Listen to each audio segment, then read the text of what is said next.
Hey y'all, it's Elisha and welcome back to Elisha's Crafty Hoplop. Happy hump day y'all. Happy hump day.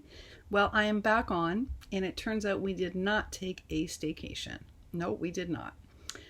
In fact, we made some really tough life choices, y'all, and spent our time strategizing and working and not really relaxing. And I'm about to share with you why. With my girlfriends, we had this bet going how long the husband would last when he actually got here, and what his response would be to the conditions and the environment.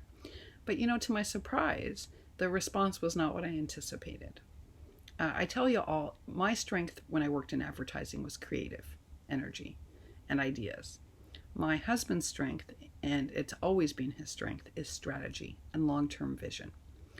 And he is looking around saying, okay, they're anticipating that this pandemic is going to last anywhere from 12 to 18 or 22 more months. Now, have you really looked around at this experience? Have you really thought through how this is impacting your health? And I guess what it came down to is, and I hadn't really processed this, y'all. I just hadn't.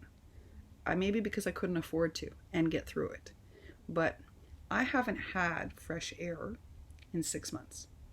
So what I mean by that is every time I've left this apartment, it has been with 2 masks on, right? 2, because that's what my doctor mandated. So if I go to the bodega, if I just walk down the street for a walk, I've been wearing 2 masks. And so in 6 months, I have not breathed in any fresh air for my lungs.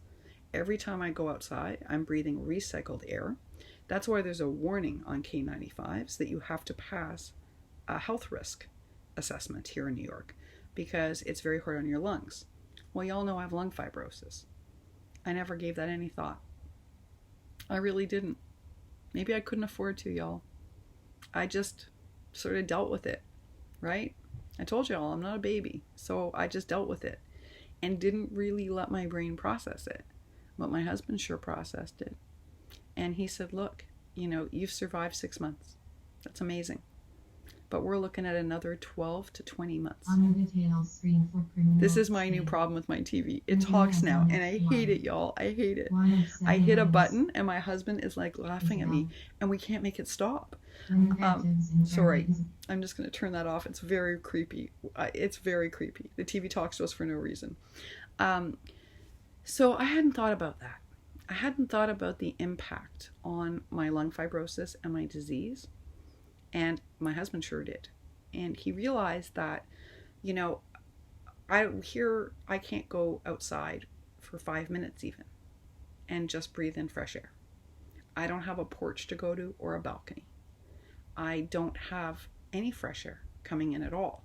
We have one window that we can keep open with a fan, and I have a fan that is deliberately circulating fresh air through the apartment for health reasons, but that's one out of the whole apartment. So that was his first concern. Whereas in Florida, we have a lanai, which means I could be in fresh air all day long and safe, completely safe. And we have a backyard. And so he is like, can I just ask what we're doing here? Now, the other thing he mentioned is how small this environment is. Florida's twice the size, y'all. I mean, I have 2 bedrooms here. In Florida, it's like, y'all know this because those of you who've been here with me from the beginning know that this is like, this is a place of utility, and it's not even really our place. So y'all know this. So, we're very lucky to have access to it. We're very lucky that for my health, that it always saves my life. But it's by no means luxurious, let me tell you. But it has a yard. It's 1 bedroom, but it's twice the size of this place. And so my husband is like, what are you doing? I know you're a New Yorker, honey, but this is not making sense. And so then we looked at the numbers, because y'all know Florida's in a spike right now. And our area certainly had close to 600 new cases yesterday. And New York only had 100 and something. And so you'd say, well, geez, Leash, isn't that scary? Well, I don't know, y'all. In its peak, New York had 10,000 new cases. So no, 500 new cases doesn't scare me maybe the way it would somebody else. And I think once he explained the long-term game, I quickly understood. Maybe I got to see this experience through somebody else's eyes, y'all. You know, I've had to be on survival mode. That's how I got through this. Just like Lanny, right? We got through this by being on survival mode. But my husband's like, we have an alternative. So why aren't we exercising it? And I had to pause. But with that comes a lot of stress, y'all. I'll tell you why.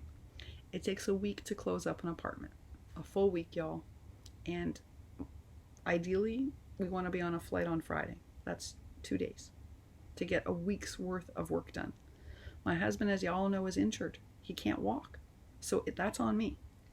On top of that, flying is super risky. So that involves a lot of planning and a lot of other things. There's medicines, there's doctors, I can't even tell you the kind of stress this involves. So I wasn't going to cancel the live. I was going to tell you we have to postpone the craft retreat. But Pat was like, there is no way you're going to get through everything you have to get done and be able to do the live. There's just no way. And if you have that extra hour of energy, you need to use it for what you need to get done. And she's right, y'all. She's right. I just didn't want to let any of you down. But she's 100% right. There's nothing wrong with saying that if all goes well, I will just run this from the lanai, where I'll be able to give Lanny a view of somewhere outside so that her view is not like it is for me here, always of another building directly next door. And maybe that'll give Lanny some peace. I hope so. I think partially what I have is a little bit of guilt. You know that, y'all? Because I love New York. And I feel like I'm abandoning the city I love. And I don't want to leave Lanny here. I don't want to leave anybody here. And I think that's been part of my struggle with this decision. But I do have lung fibrosis. And for 6 months, y'all, I have not breathed in any fresh air. And worse, I managed the spider problem here. But I used really strong chemicals. And I've been living with that. That to my husband is just mind-blowing. So I got to give it to him. Because I really thought it was going to be about comfort. But actually, for him, it's about survivability. And he's like, we got to give ourselves the best chance at surviving. And honey, he's like, this is not your best chance. And I think he's right, y'all. So it's with a heavy heart in many ways, y'all, that I'm telling you that I'm packing up. I'm packing up. Now, I'm aiming to be able to fly out this weekend. I don't know if I can get it all done. Y'all know I have limited energy every day. I'm going to do my best. It means you'll only see me on here when I have a moment and a break, and I need a break from packing and cleaning. Just be patient with me while we do this emergency move. Just be really patient with me. This is a lot to process. Emotionally, it's a lot to take on physically. I got to get up some gumption to actually go to an airport with my illness. It's a whole lot. And I'm sharing it with you very openly. And I'm sharing with you my guilt too. You know, New York has always been my home. And it's always going to be my home. But my husband's right. We have to think about not today, but 9 months from now. And if we're going to do this, we got to do it now. So y'all, there will be no live tomorrow as scheduled. I'm sorry about the ATCs. And I was super excited to show you the mixed media bases. Super excited. Because I had prepped to do something different for the ATCs. But we're going to have to do that once I settle down south, y'all. And I'm sorry about postponing the craft retreat. I was so looking forward to it, and I still am. And probably we will do it very shortly after I land in my new zone. Because as you all know, it's a very comfortable place, and it's very well organized, and it's easy to keep organized, so it won't take me long to adjust. Just bear with me. Emotionally, this is a huge decision, and it's also a huge health risk, which is terrifying, y'all. It's terrifying. But if we're going to gamble, now's the time to roll the dice. So wish me luck. Wish me luck in getting everything done. Wish me luck in terms of traveling safely. And I will do my best between now and then to keep you updated. If I make it, if I get everything done in time to go this weekend, or if I need another week. I will let you all know I will let you all know.